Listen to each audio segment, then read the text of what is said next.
Alright guys, so in this video I'm going to show you what to do if the camera application on your iPhone does not work. For example, you tap on it and it doesn't open at all. Okay, in my case it works.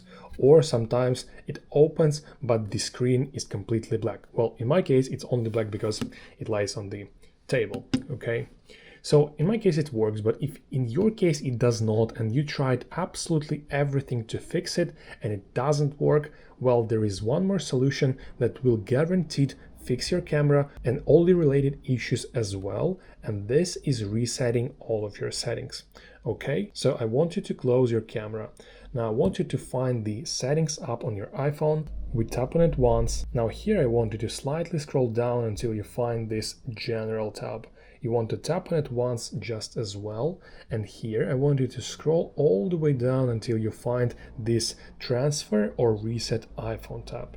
Okay, we want to tap on it once just as well, and here it gives us two options. The first one is a reset and the second one is erase all content and settings.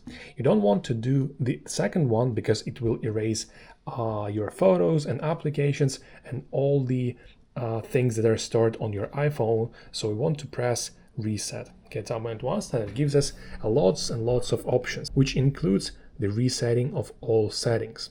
You can also reset network settings and other stuff, but if your camera does not work, this will not help you. What will help you is resetting all of your settings. So what you want to do is tap on reset all settings.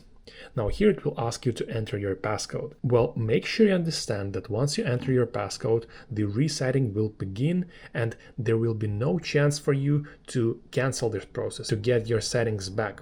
Once it starts, you're better just to leave your iPhone on the table and let it process the settings erasing. Okay, and after it finishes, check on your application, check on your camera, and it's going to work as it should. Alright, if you found this video useful, please consider liking this video and subscribing to my channel.